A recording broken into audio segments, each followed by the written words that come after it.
I bragged that I'd choose my coworker over my husband if I had to. Now I have neither. I'm standing in the kitchen of our suburban home chopping vegetables for dinner while my husband Ethan sits at the island scrolling through his phone. It's a Friday evening in April, and I'm irritated. The knife hits the cutting board with more force than necessary as I slice through a carrot. Can you at least pretend to help? I snap, not looking up from my chopping. Ethan glances up, his expression weary. Sorry, Megan. Just checking if Marcus responded about tomorrow's golf game. I roll my eyes dramatically. Of course, because heaven forbid you miss golfing with the guys. I haven't gone in 3 weeks, he says quietly. I've been helping your mom move, remember? I ignore his response, thinking he always does this, acts like the smallest efforts deserve a medal. The truth is, at 32, I'm restless. Ethan, 36, is dependable but predictable. We've been married for 7 years, and lately, everything about him irritates me. The way he chews his food, his dad jokes, even his kindness feels suffocating sometimes. Rachel invited us to her company party tomorrow night, I say, changing the subject. I told her we'd go. Ethan sets his phone down. Tomorrow? But I already told the guys. It's important for my career, Ethan. Daniel will be there. I look up, my tone softening strategically. He's considering me for the Ferguson account. Daniel is my colleague, brilliant, dynamic, ambitious. Everything Ethan isn't. Where Ethan is steady and cautious, Daniel takes risks. Where Ethan is content, Daniel hungers for more. At 35, he's already a senior account executive while Ethan remains in middle management at his insurance firm. Fine, Ethan sighs. I'll cancel golf. I feel a flash of victory but hide my smile. Thanks, babe. This could be huge for us. That night, lying in bed, I scroll through Instagram while Ethan reads beside me. I pause on a photo of Daniel at a client dinner, his confident smile gleaming. I think he's going places. Unlike some people who are content to stay exactly where they are forever. I don't realize I've been staring at the photo until Ethan asks, "Work stuff?" "Just checking company updates," I lie, quickly switching to another app. "You've been working late a lot," he observes, his tone neutral. "Some of us have ambitions," I mutter, instantly regretting my words. Ethan is quiet for a long moment. "I know you do, Meg. I'm proud of you for that." His kindness makes me feel worse, which irritates me further. I turn away and pretend to fall asleep. Saturday evening, I'm standing in our bedroom, applying lipstick while Ethan adjusts his tie in the mirror. I'm wearing a new dress, black, fitted, expensive. I've spent 2 hours getting ready, wanting to look perfect for Rachel's party. "You look beautiful," Ethan says, smiling at my reflection. "Thanks," I reply distractedly, checking my phone.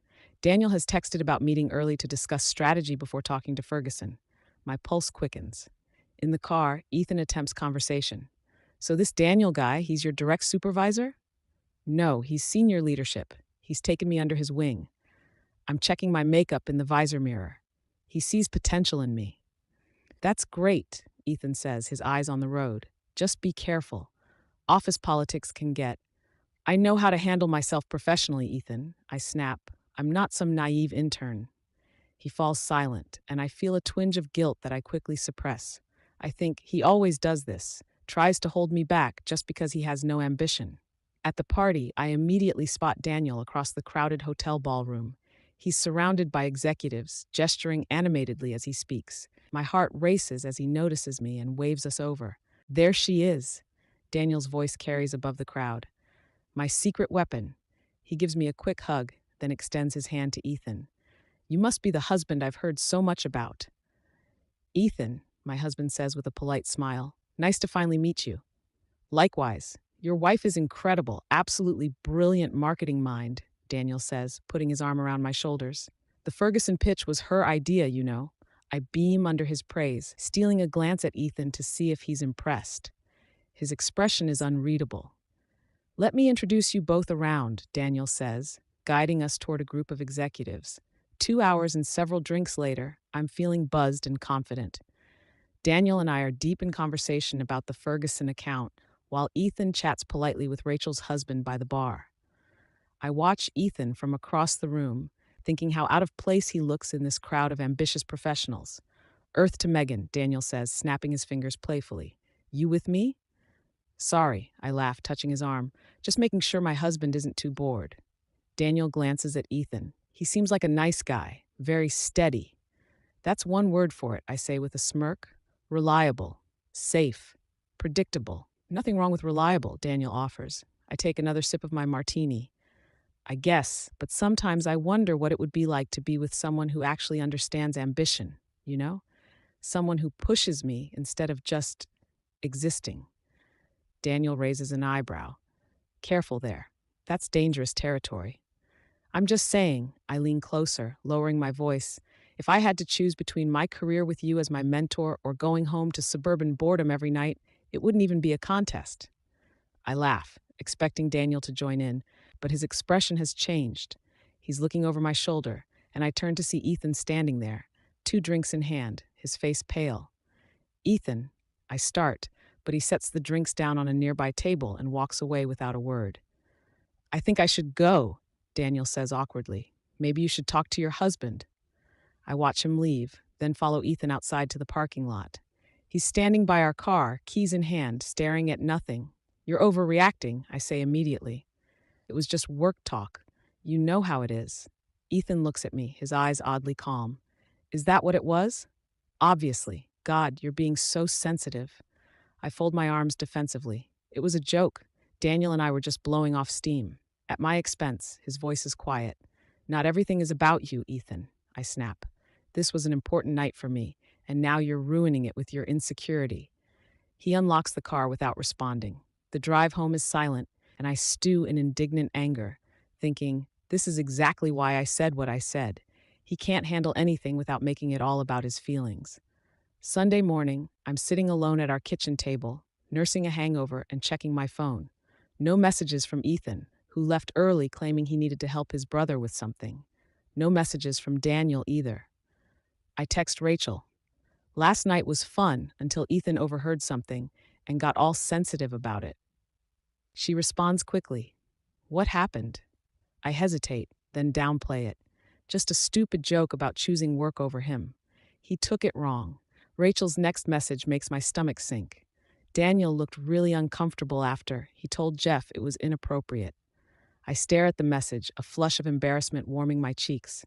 I think, great, now I've potentially damaged my relationship with my mentor too. When Ethan returns that evening, I've prepared dinner as a peace offering. I'm standing by the stove stirring pasta sauce when he walks in. Hey, I say, my tone deliberately light. I made your favorite. Ethan nods but doesn't smile. Thanks.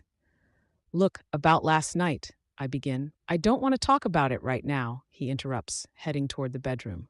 I follow him, irritation flaring. So that's it? You're just going to sulk instead of having an adult conversation?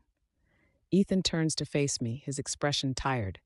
An adult conversation requires both parties to acknowledge what actually happened. You made it clear you think I'm boring and that you'd rather be with your coworker.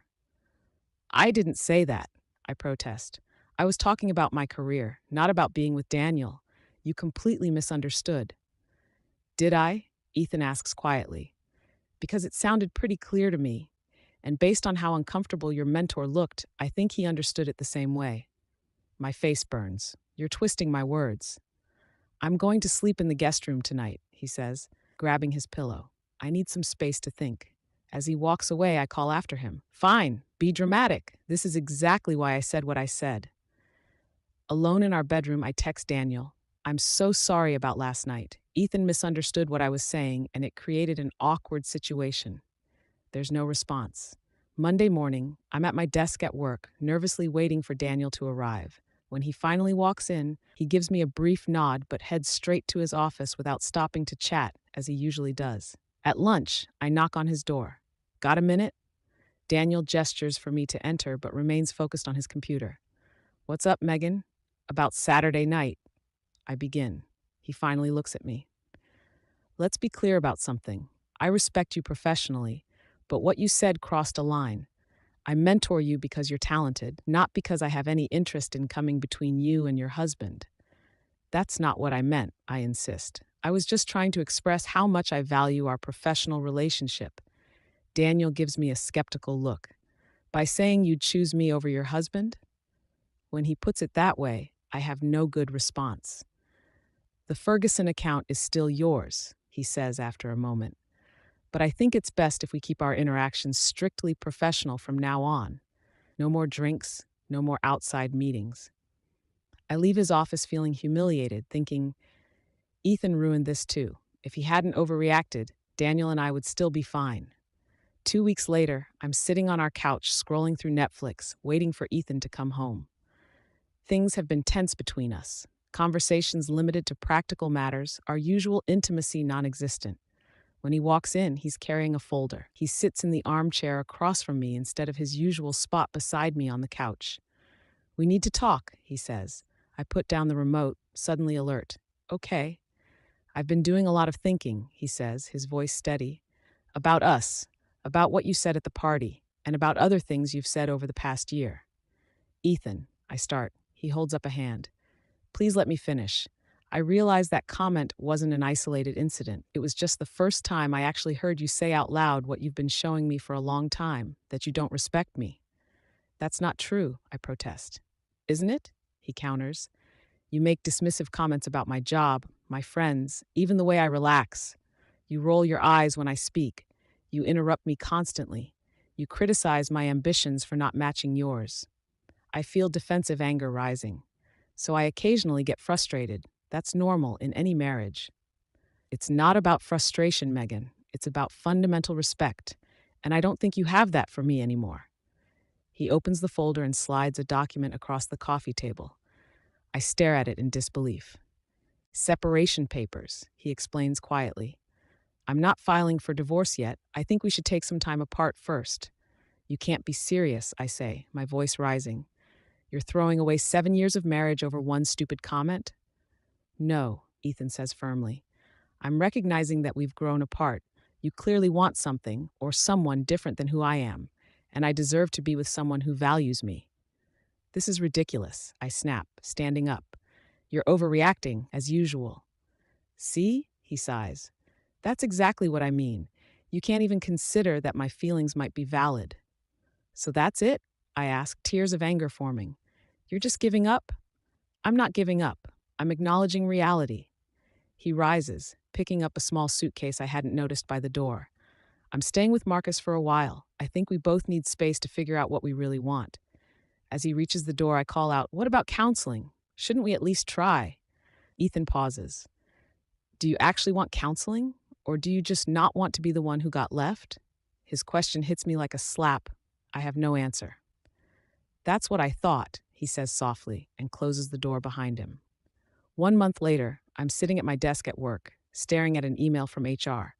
The Ferguson account, my big opportunity, has been reassigned due to concerns about team dynamics. I know immediately what this means. Daniel has taken me off the project. I march to his office, knocking sharply before entering without waiting for a response. You're taking away my account? I demand. Daniel looks up calmly.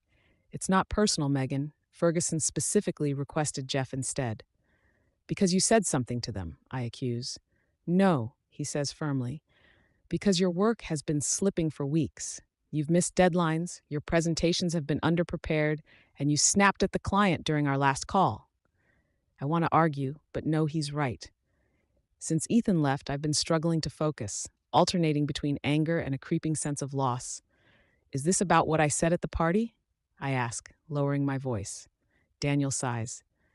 This is about your performance. But honestly, that incident did make me reevaluate our working relationship.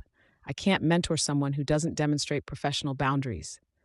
I leave his office feeling defeated, thinking everything is falling apart and no one understands it's not my fault. That evening, I'm in my kitchen, pouring a generous glass of wine when my phone rings. It's Rachel. Hey, I answer, trying to sound upbeat. What's up? Just checking in, she says. I heard about the Ferguson account. I sigh heavily. News travels fast. How are you holding up, she asks. With everything, the account, Ethan. Fine, I say automatically. It's for the best, really. Ethan and I wanted different things. There's a pause before Rachel speaks again. Megan, I'm saying this as your friend. You need to stop pretending this is all happening to you instead of because of you. I nearly choke on my wine. Excuse me? Everyone's noticed how you talk about Ethan. The constant put-downs, the eye-rolling. That comment at the party wasn't out of character. It was just the first time he heard it directly. I thought you were my friend, I say, hurt and angry. I am your friend, Rachel says firmly. That's why I'm telling you the truth. You've lost your husband and you're damaging your career because you can't admit you made a mistake. After she hangs up, I sit alone at the kitchen table, staring at my phone. I think even Rachel's turned against me. No one understands. But as I pour a second glass of wine, a small voice in my head whispers, or maybe they all understand perfectly. 2 months after Ethan moved out, I'm standing in line at our local coffee shop when I see him through the window. He's sitting at an outdoor table, laughing with a woman I don't recognize. She's pretty in an understated way, her expression animated as she talks. I watch as Ethan leans forward, fully engaged in whatever she's saying. I realize with a pang that I haven't seen him look that relaxed, that happy in years, certainly not with me in recent memory. I abandon my place in line and hurry outside, approaching their table with a forced smile. Ethan, what a coincidence. He looks up, surprise crossing his face. Megan, hi. The woman glances between us curiously. Aren't you going to introduce me? I ask, my tone sharper than intended. Ethan hesitates before saying, Lisa, this is Megan, my wife. We're separated. Megan, this is Lisa. She's a teacher at the community center where I've been volunteering. Volunteering? Ethan had never shown interest in volunteering before. Nice to meet you, Lisa says politely. Likewise, I respond thinking, she looks so ordinary. What could he possibly see in her? How have you been? Ethan asks, his tone formal. Great, I lie. Work is amazing. The Ferguson account is going really well. Another lie. That's good to hear, he says, clearly not believing me. An awkward silence follows until Lisa tactfully excuses herself to use the restroom, leaving us alone. So, volunteering, I ask. That's new. I teach financial literacy to teenagers, Ethan explains. It's been really rewarding. And this Lisa person, I can't help adding, is she rewarding too? Ethan's expression hardens. Don't do that, Megan. You don't get to make snide comments anymore. I'm just surprised you moved on so quickly, I say defensively. Lisa and I are friends, he says firmly. But even if we were more, it wouldn't be your business anymore. You made your choice clear at that party. It was one stupid comment, I exclaim. Why is everyone holding it against me? Ethan looks at me with something like pity, because it wasn't just one comment. It was a pattern. It was years of subtle put-downs and dismissals. It was you constantly making me feel like I wasn't enough. His words hit me hard, and I struggle to maintain my composure. The separation agreement expires next week, he continues quietly. I'll be filing for divorce unless you've signed the papers. Just like that, I ask, my voice breaking. 7 years over? It's been over for a while, Ethan says gently. We just hadn't admitted it yet. As Lisa returns, I stand abruptly. I should go. Enjoy your date. It's not a, Ethan begins, but I'm already walking away, tears blurring my vision. That night, I'm curled up on the couch, scrolling through old photos on my phone. Happy vacations, holiday gatherings, casual selfies of us looking content. I pause on a picture from 3 years ago, Ethan and me at his parents' anniversary party. I'm looking at the camera, but he's looking at me with such obvious adoration. I think, when did I stop seeing that look? When did I start taking it for granted? For the first time, I allow myself to consider that maybe, just maybe, I'm the villain in this story. 3 days later, I'm sitting in my office when my phone rings. It's my mother. Have you heard from Ethan? She asks without preamble. Not since I ran into him at the coffee shop, I reply. Why? I just got a call from Marcus. Ethan's been promoted to regional director at his firm. I sit up straighter. What? He never mentioned applying for a promotion. Apparently, he's been working on a major project for months, my mother continues. Something about modernizing their client systems. Marcus said the CEO personally commended him. After hanging up, I stare at the wall, processing this information. Ethan had been ambitious after all, just not in the flashy way I valued. While I'd been chasing validation from Daniel, Ethan had been quietly advancing his career. I think he never told me because I never showed interest in his work. I was too busy dismissing it as boring. That evening, driven by a mixture of curiosity and something else I can't quite name, I look up Ethan's company online. There's a recent news release announcing his promotion, accompanied by a photo of him accepting an award from the CEO. He looks confident, professional, almost like a stranger. The article quotes him. This initiative was about seeing the potential in systems others had written off as outdated. Sometimes the most valuable assets are the ones people overlook because they're not flashy enough. I wonder if he's talking about more than just computer systems. I scroll through his social media next, something I haven't done since before our separation. There are photos of him at volunteer events, hiking with friends I don't recognize, and yes, several with Lisa.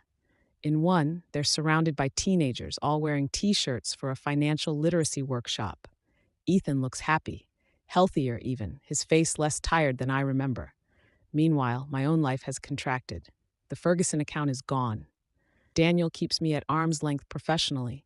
Friends like Rachel have stopped calling as much. My mother, who always liked Ethan, has become noticeably cooler toward me. I think I've lost everything, and he's flourishing without me. The next morning, I'm standing in our bedroom, my bedroom now, staring at my reflection.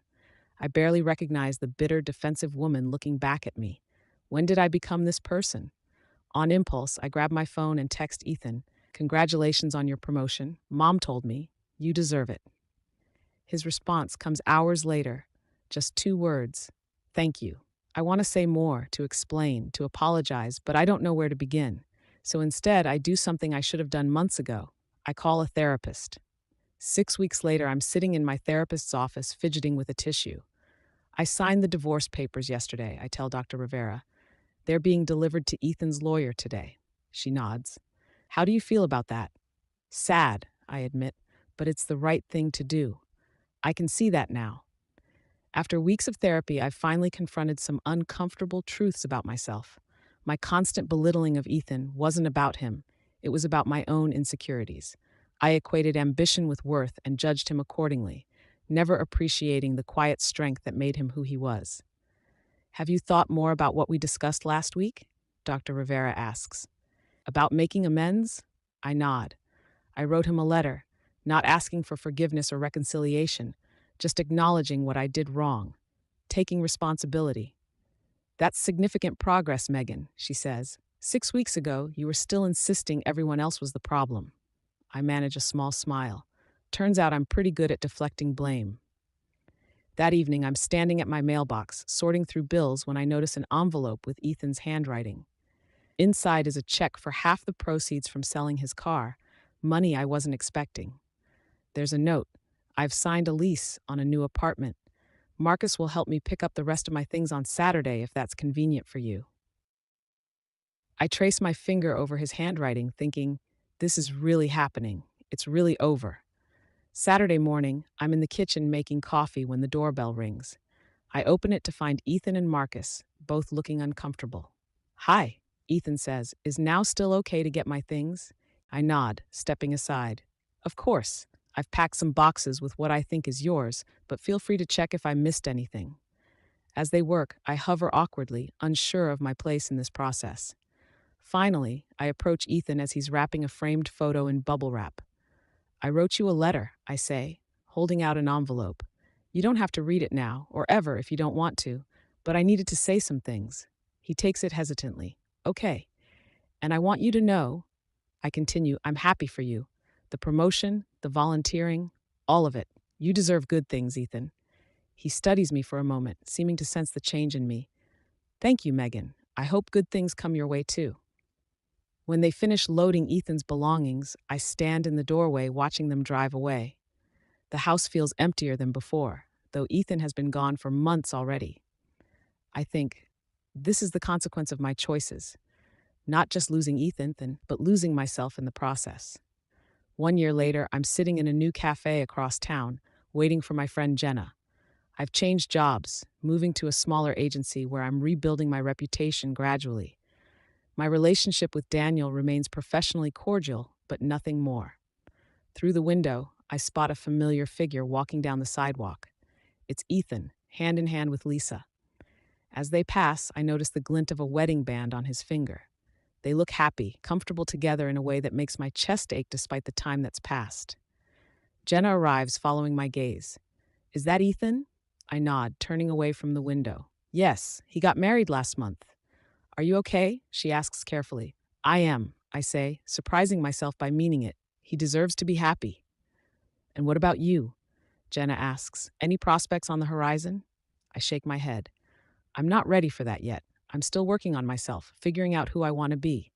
The truth is, therapy has helped me recognize patterns I'm not eager to repeat. I've learned that my dismissive attitude toward Ethan wasn't just about him. It was how I approached most relationships, always looking for flaws, always believing something better was just around the corner. Well, for what it's worth, Jenna says, I like this version of you better than the one from a year ago. Me too, I admit, though I wish I hadn't had to lose so much to find her.